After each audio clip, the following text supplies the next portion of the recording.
자, 오늘은 하나님께서 백성들에게 각별히 거룩을 요구하신다라는 것을 배우게 됩니다. 31절에 보면은 너희는 내게 거룩한 사람이 될지니, 이것이 하나님의 백성들에게 요구하시는 하나님의 명령입니다. 너희는 거룩한 사람이 되라. 왜 하나님의 백성들이 거룩해져야 되는가? 거룩은 하나님의 성품이기 때문인 것입니다. 하나님은 거룩하시기 때문에 죄와 함께 거하시지 못하시는 분이십니다. 죄는 마귀에게 속한 것이죠. 그래서 하나님께는 죄가 용납될 수가 없습니다. 그래서 거룩하라고 하시고, 우리에게 연약함이 있음에도 불구하고 죄를 밥 먹듯이 짓는 것, 그것은 하나님께 속하지 아니했다라는 뜻이고 마귀에게 속한 자라고 성경이 말씀하고 있는 것입니다. 오늘 본문을 통해서 거룩에 대한 몇 가지 중요한 메시지들을 배우게 되는데, 첫째는 하나님을 알지 못하는 자들은 거룩을 알 수 없다라는 것입니다. 세상이 문란한 이유가 바로 여기 나오는 것이죠. 세상은 하나님을 모르기 때문에 당연히 자연스럽게 거룩이라는 걸 알 수가 없습니다. 거룩을 모르는 자들은 당연히 문란할 수밖에 없는 것입니다. 믿지 않는 사람들은 하나님을 떠난 사람들이고 생명도 없는 자들입니다. 그들은 마귀에게 속했기 때문에 거룩함보다는 죄가 더 자연스러운 것입니다. 예수님께서 너희가 하나님의 자녀가 아니기 때문에 빛 가운데로 오는 것을 싫어한다. 너희 죄가 드러날까봐 빛 가운데로 오는 것을 싫어한다. 그러니까 죄인은 죄가 자연스러운 것입니다. 거룩이 없는 자들은 죄가 자연스러운 것입니다. 근데 여러분, 죄가 다른 것이 아닙니다. 죄의 궁극적인 뜻은 하나님의 목적에서 벗어났다라는 뜻을 가지고 있습니다. 관역에서 벗어난 것. 하나님이 이렇게 목적하신, 여기다 쏴, 이렇게 목적하신 관역이 있는데 그것을 명중시키지 못하고 관역 밖으로 벗어나는 것이 죄인 것입니다. 16절에서 17절을 보면은, 사람이 약혼하지 아니한 처녀를 꾀어서 동침하였으면 납폐금을 주고 아내로 삼을 것이요, 만일 처녀의 아버지가 딸을 그에게 주기를 거절하면 그는 처녀에게 납폐금으로 돈을 낼지니라 라고 말씀하고 있습니다. 하나님은 결혼 외에 성적인 연합을 금지하셨습니다. 성을 주신 목적은 거룩한 가정 안에서 하나님께서 이렇게 허락해 주신 희락인 것입니다. 희락, 기쁨. 가정이라는 바운더리 안에서 허용된 희락이고, 또 궁극적으로 경건한 자녀를 두기 위해서 하나님께서 허락하신 것이 바로 성인 것입니다. 성적 순결이 굉장히 중요한 것은 하나님께서는 영적 순결의 원리를 성적인 순결에다가 심어 놓으셨기 때문인 것입니다. 그래서 하나님께서 성경 이제 곳곳을 보면은 간음, 영적인 간음을 매우 싫어하신다라는 것을 알게 되죠. 그래서 하나님께서 부부간에도 하나님께 어떻게 대해야 되고 하나님을 어떻게 섬겨야 되는지를 알게 하시기 위해서 이 결혼이라는 관계를 통해서 하나님과 백성들의 관계가 어떠해야 된다, 순결해야 되는 것처럼 그런 성적인 것도 순결해야 된다라는 원리를 거기다 심어 놓으신 것입니다.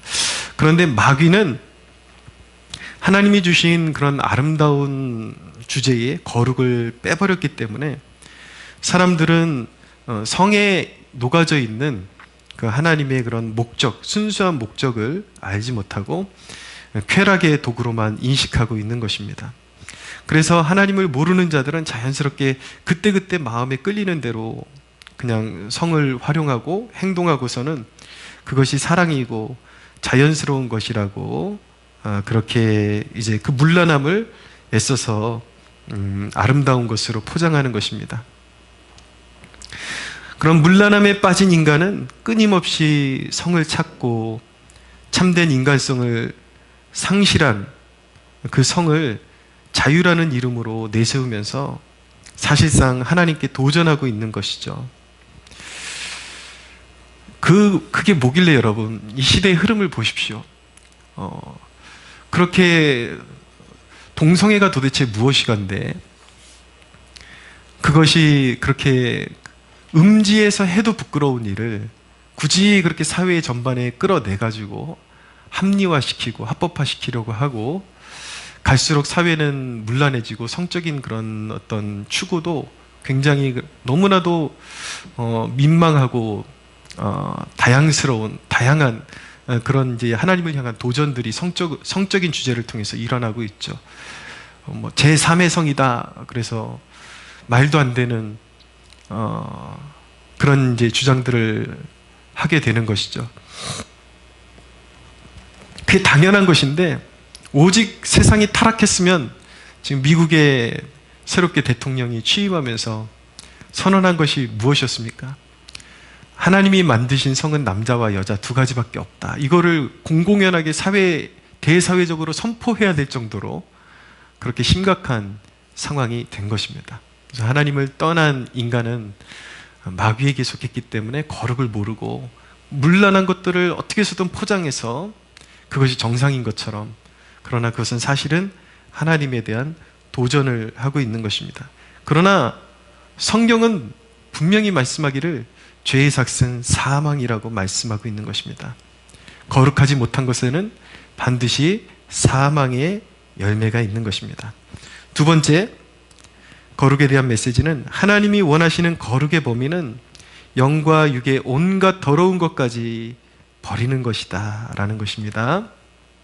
자, 하나님이 원하시는 거룩의 범위가 어디까지냐?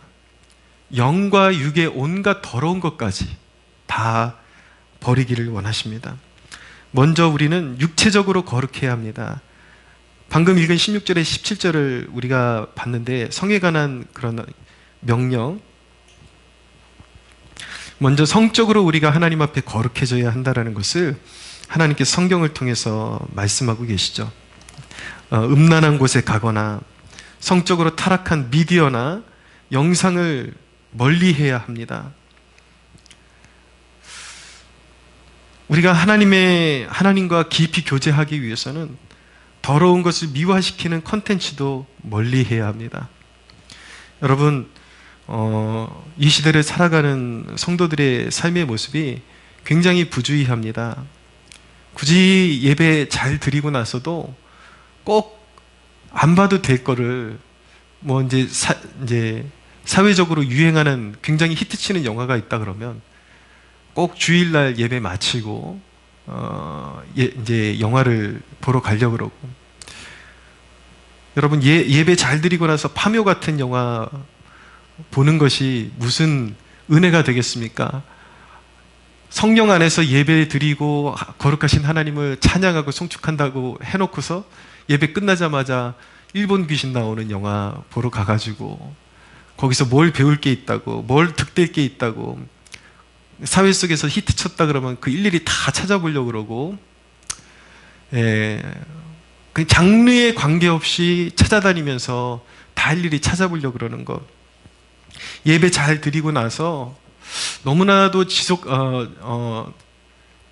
노골적으로 세속적인 문화의 그 중심 속에 들어가서 그런 안 좋은 영화들 보고, 그러면서 꼭 하는 말들이 있더라고요.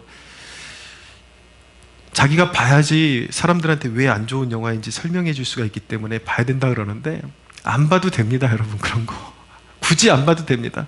그럼 남들한테 그 맛을 알려주기 위해서 나도 술 취해보고, 남들에게 다 맛을 나쁜 걸 알려주기 위해서 마약도 한번 해보고, 그런 논리인가요? 그건 아니잖아요. 우리가 아닌 건 아닌 거죠. 안 봐도 뻔한 것들에 대해서 우리가 눈을 돌릴 필요가 없고 거기에 우리의 마음을 쏟을 필요가 없는 것입니다. 그런 영적으로 더러운 것들, 그리고 육적으로 더러운 것들이 하나님과 우리 사이의 관계를 계속 가로막게 되고 더러운 찌꺼기들을 그 관계 속에 쌓아 놓게 된다는 것을 이 세대가 꼭 알아야 됩니다. 술과 폭력과 음란은 3종 세트와 같은 것이기 때문에 버려야 합니다. 죄는 그 모양이라도 버려야 합니다. 또한 우리가 어딜 가고 무엇을 보고 이런 육체적으로 거룩한 것도 필요하지만 영적으로 거룩해야 합니다. 18절, 20절 보십시오. 18절, 너는 무당을 살려두지 말라. 20절, 여호와 외에 다른 신에게 제사를 드리는 자를 멸할지니라.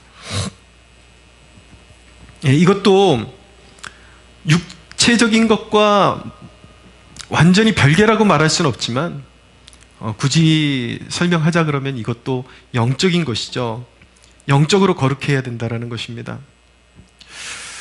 그렇게 용한 무당이었다가 예수님을 믿게 된 그런 신도들의 그런 간증을 듣게 되면 정말 많은 그리스도인들이 점집에 찾아온다고 합니다. 어디선가 제가 봤는데 심지어는 목사 사모도 점집에 찾아온다라는 얘기를 들었어요.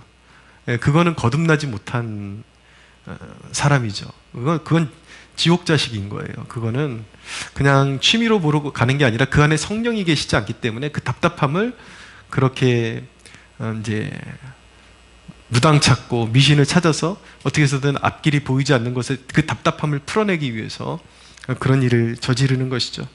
분명한 것은 점치는 것은 귀신 숭배입니다. 특별히 우리 하나님의 자녀들은 제사도 금해야 하는 것입니다. 크리스천 문화를 우리가 잘 적용해서 그런 이제 죽은 자를 제사하지 않도록, 죽은 자에게 경배 행위를 하지 않도록 그렇게 우리 조심해야 하는 것입니다. 예배라는 것은 오직 하나님을 향한 것입니다. 하나님을 위한 것인 것입니다. 그래서 오직 하나님만을 예배함이 거룩함인 것입니다. 할렐루야. 우리 마음이 결정적으로 거룩해야 합니다. 우리의 몸과 마음은 전인적인 것이고 따로 뗄 수가 없는 그런 하나의 연합체이기 때문에 몸과 마음은 서로 분리할 수가 없는데 성경은 분명히 말씀하시기를 우리의 몸은 성령의 전이다, 하나님의 전이다 라고 말씀하고 있는 거예요. 그래서 고린도전서에 보면은 굉장히 좀 두렵기도 하고 무서운 말씀을 우리에게 주고 계신데, 누구든지 하나님을 멸시하면 하나님도 그 사람을 멸시하리라 라고 그렇게 말씀하고 있습니다. 성령의 전인 자기의 몸과 마음에 하나님의 자녀들에게 합당하지 않은 것들을 들이붓고 먹고 마시고 보고 취하고 이러면 반드시 멸망이 온다라는 것입니다. 여러분, 성경의 원리는 자명합니다. 하나님을 경외하면 복을 받고 멸시하면 저주를 받습니다. 사랑하는 여러분, 복을 받는 주의 자녀들 되시기를 축원합니다. 성전 그릇이 예배를 위해 존재하듯이 우리도 그런 것입니다. 우리도 하나의 그릇으로 우리가 비유될 수 있는데, 우리라는 전인적인 존재, 나라는 존재는 하나님께서 예배를 위해서 우리를 구별해 놓으신 것입니다. 그렇기 때문에 성전 그릇이 예배를 위해서만 사용해야 되고 예배에 합당한 위치에 있어야 하듯이, 그러므로 있어야 할 자리에 있지 못한 것도 죄인 것이고 거룩하지 못한 것입니다. 예배해야 할 시간에 커피숍에 있거나 자기의 오락을 위한 자리에 있는 것은 그릇의 용도를 잘못 사용하고 있는 것이죠. 우리는 하나님의 거룩한 제사를 위한 그릇입니다. 그런데 그 그릇이 예배 시간에 하나님께 나의 향기를, 나의 찬양을, 나의 고백을, 나의 예배를 올려드려야 그 시간에, 여러분, 우리가 커피숍에서 노닥거리고 있고 오락하고 있고 영화 보고 있고 다른 것 하고 있고, 여러분, 하나님의 거룩한 그릇이 제 위치에 있지 못한 것이 거룩하지 못한 거예요. 거룩하지 못한 것에는 항상 하나님의 진노가 있는 것입니다. 요즘 사람들은 아무리 하나님의 진노해도 콧방귀 끼더라고요. 겁주고 있냐. 한번 좀 호되게 한번 맞아봐야 돼요. 그래야 하나님 무서운 줄 알고, 은혜가 좋은 것도 맞아본 사람이 은혜가 좋은 것을 잘 압니다. 사랑하는 여러분, 맞기 전에 잘하는 주의 백성들 되시기를 축복합니다. 네, 내가 누구인지 잘 깨달아야 됩니다. 우리는 성전의 그릇이에요.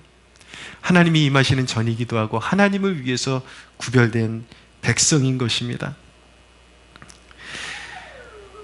또한 조심해야 되는 것이 무엇이냐면 바로 불결한 교훈들, 이단적인 사상들, 이런 것도 조심해야 됩니다. 이런 것들에 물들어도 하나님의 성령의 충만함으로 우리가 젖어들 수 없고 하나님께 귀하게 쓰임받는 그릇으로 살아갈 수가 없는 것입니다. 불결한 교훈으로부터 거룩해져야 하나님의 진리의 말씀을 그대로 우리가 받아서 그 말씀에 순종할 수 있으면 하나님께서 우리를 귀히 쓰임받는 그릇으로 빚어주시는 것입니다. 세 번째로, 거룩은 하나님이 베풀어 주신 은혜를 기억하는 것이기도 합니다. 자, 22절에 보면은 과부와 고아에 대해서 말씀하고 있는데, 과부와 고아를 해롭게 하지 말라, 그렇게 말씀하고 있습니다. 그들을 어렵게 하지 말고 그들을 잘 돌보아 주어라 라고 말씀하고 있습니다. 그러면서 27절 하반절에 보면 나는 자비로운 자다 라고 말씀하고 있습니다. 하나님이 거룩하시고 하나님이 자비로운 자이시기 때문에 하나님의 백성들에게 그 거룩함을 닮아가기를 원하시고 그 거룩한 이면에 자비를 소유하기를 원하시는 것입니다. 왜 하나님께서 그런 고아와 과부들을 소중히 여기시는가? 또 우리에게, 하나님의 백성들에게 왜 그들을 소중히 여기기를 바라시는가? 하나님이 애굽에 종살이하던 자들에게 은혜를 입혀주셨죠. 출애굽하면서. 그러면서 하나님의 백성들에게 하나님께서 항상 염두에 두시고 요구하셨던 것이 무엇이냐면, 너희가 항상 종되었던 걸 잊지 말아라. 너희도 종이었고 나그네였고 그랬던 너희를 내가 품어주었지 않니? 그러니까 너희도 가난하고 헐벗은 백성들을 항상 이렇게 자비로서 대하고 베푸는 데 힘써야 한다라는 것을 명령하고 계시고 요구하고 계시는 것입니다. 그 은혜, 하나님께서 우리에게 베풀어 주신, 우리도 버려졌던 자이고 우리도 나그네였고 우리도 죄의 종노릇하던 자였고 우리도 마귀의 그 권속 아래서 죄의 종노릇하던 자였고 부자유한 자들이었는데 하나님께서 우리를 은혜로 자유케 하셨단 말이에요. 자격 없는 자들에게 큰 은혜를 부어주셨단 말이에요. 그래서 그 은혜를 기억하고 베풀어라. 베푸는 것이 바로 거룩이다. 할렐루야. 여러분, 오늘날 우리 시대를 살아가는 성도들, 경각심을 가지고 깨어나야 합니다. 여러분은 진실로 하나님의 뜻에 합당한 거룩한 그릇으로 쓰임받고 있습니까? 순종하고 있습니까? 세상이 살기가 좋아져가지고 온갖 좋은 음식은 다 챙겨 먹고 좋은 옷 입고 좋은 집에 살고 좋은 것을 다 누리면서 과부와 고아와 같은 사역지와 교회를 못 본 채 하는 것은 마치 나사로를 외면하고 자기 배만 채웠던 부자와 같은 삶인 것입니다. 하나님 보시기에는 너무나도 사실은 악한 것입니다. 그런 태도는 주님을 헐벗게 하는 죄를 짓고 있는 것입니다. 가난한 선교지, 가난한 교회가 사역을 이루어가야 되는데 가난한 사역지, 헐벗은 사역지, 모든 삶을 하나님께 걸고 뛰어가고 있는 사명자들, 사역지들을 향해서 세상에서 자기 챙길 거 다 챙기면서 그런 사역지를 못 봐라 하는 것은 주님께서 분명히 마지막 날에 너희가 내가 헐벗을 때에 입혀주지 않았고 마실 것을 주지 않았고 먹을 것을 주지 않았다라는 선고를 받게 될 것이라고 말씀하셨습니다. 누구에게 하시는 말씀입니까? 오늘날 성도라고 하면서 자기 배 채우는 것밖에 모르고 세상의 윤택한 것들을 구하면서 하나님께 복을 달라고 구해서 복을 주시니까 헐벗은 주님은 입혀드리지 않고 섬겨드리지 않고 오로지 자기 배 채우고 자기 자식들 좋은 학교, 좋은 옷, 좋은 거 그런 데만 혈안이 돼가지고 온갖 자기 유익을 위해서 하나님이 주신 재정과 모든 자원을 사용하면서 헐벗은 주님의 몸에 대해서는 눈을 감고 있는 것, 여러분, 이것만큼 큰 죄악이 어디 있겠습니까? 이것은 하나님이 성도들에게 주신 재정과 시간과 그 모든 자원을 거룩하지 못하게 사용하고 있는 엄연한 죄악인 것입니다. 29절에 보니까 이 율법의 말씀은 같은 내용의 말씀이 주기적으로 반복되는데 29절에 나타나는 말씀을 함축하면 이런 말씀입니다. 결실을 주실 때에 그 결실에 대한 11조와 첫 소산을 드려야 한다라는 것입니다. 첫째 것을 드리라는 말씀이 성경에 굉장히 많이 반복되고 있죠. 첫째 것을 드리는 이유는 바로 출애굽에서 기인한 것이고, 장자를 하나님께서 대신해서 하나님께서 애굽의 장자는 죽이시고 하나님의 백성들의 장자는 그리스도의 피로 살려주신 것을 기억하게 하시는 것이죠. 영적인 의미는 사실은 우리가 하늘의 장자권을 잃어버린 것인데 영원히 저주받을 수밖에 없는 상황에 있었는데 그리스도께서 우리를 위해서 피 흘려주심으로 말미암아 우리에게 그 장자권을 찾아주신 것입니다. 할렐루야. 그렇기 때문에 항상 하나님께서 우리 죄인들에게 어떠한 은혜를 베풀어 주셨는지를 기억하면서 너희의 삶은 하나님께서 거저주시고 덤으로 주신 생명이고 시간이니까 무엇이든지 결실이 있을 때 거기서 가장 좋은 것을 하나님 앞에 드려라 라는 명령을 주고 계신 것입니다. 헌금을 드리는 것은 그냥 하나님께 내가 선심을 베푸는 것이 아닙니다.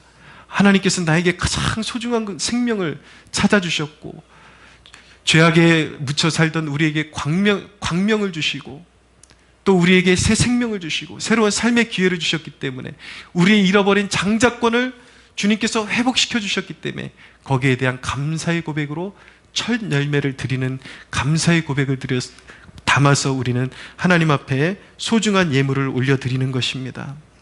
할렐루야. 여러분, 감사하지 못하는 자가 어찌 하나님의 자녀라고 말할 수 있겠습니까? 은혜가 좋은 줄을 아는데 은혜가 좋은 줄을 아는데 교회에 헌금하고 이런 건 싫대요. 여러분, 이것은 굉장히 철없는 태도이고 이기적인 태도이고 자기 자신밖에 모르는 태도인 것이죠.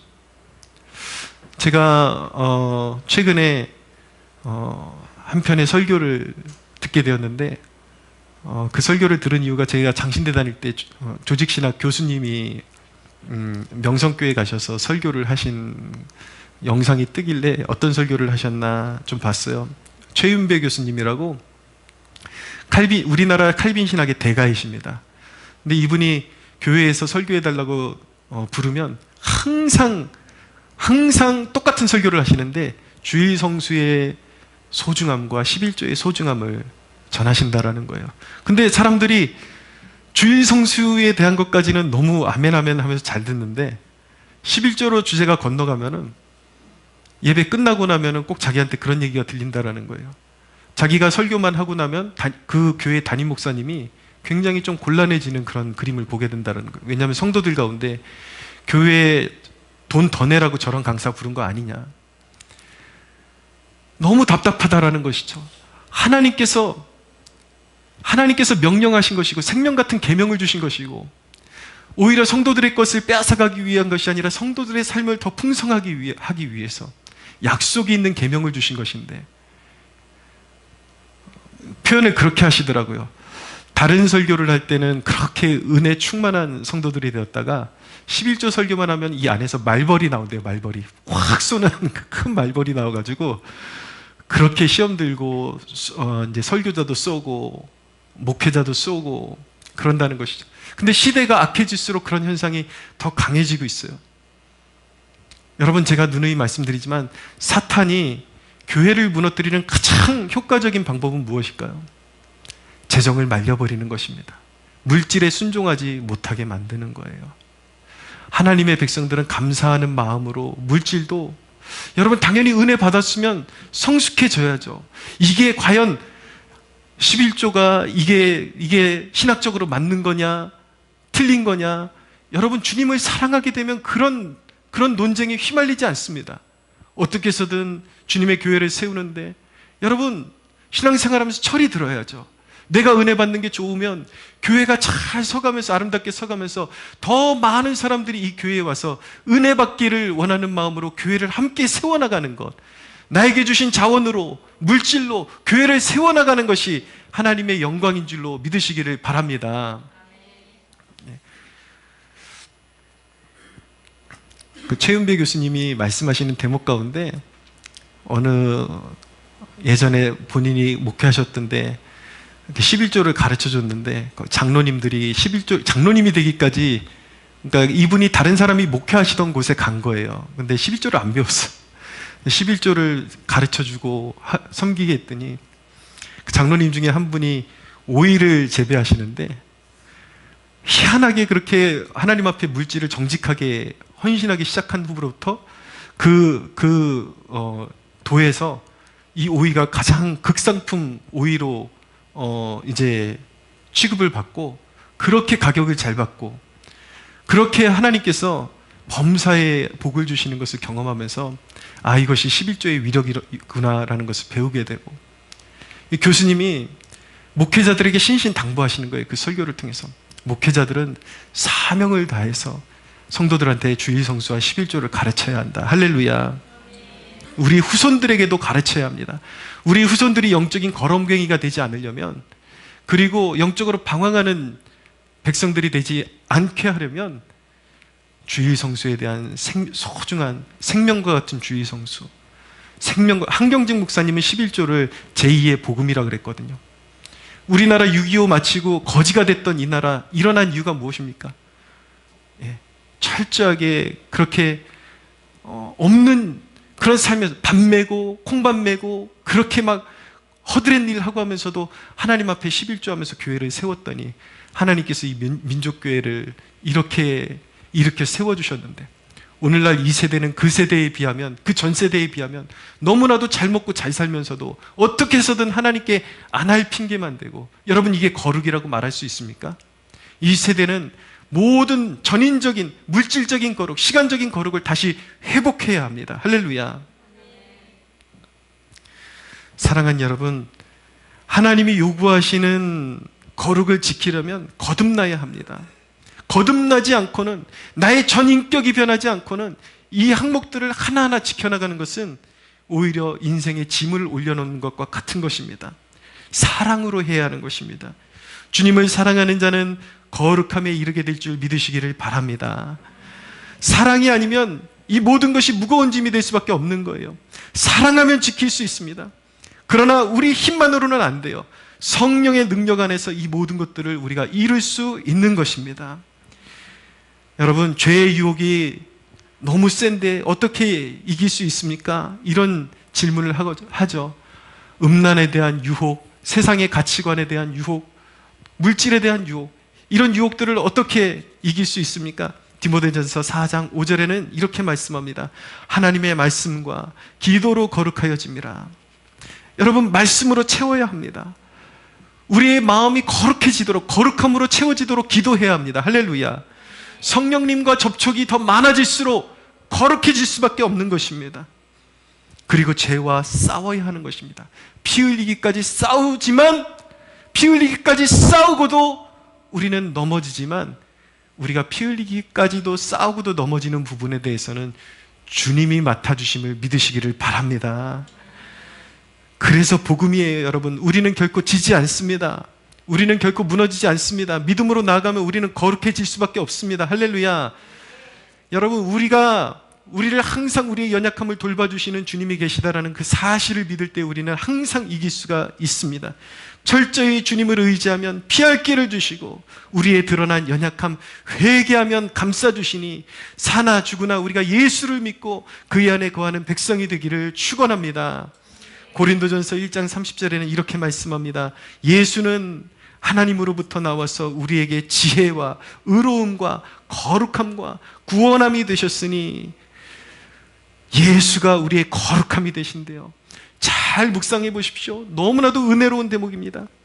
여러분들의 힘으로만 하면 반드시 넘어집니다. 그러나 우리의 의로움이 되시고 거룩함이 되어주시는 예수님 안에서 거룩해지려고 싸우고 몸부림치면 우리는 승리하게 됩니다. 주님이 우리의 완전함이 되어주시니 우리는 넉넉히 거룩해질 수 있음을 믿으시기를 바랍니다. 우리 하나님께 영광의 박수 올려드리겠습니다.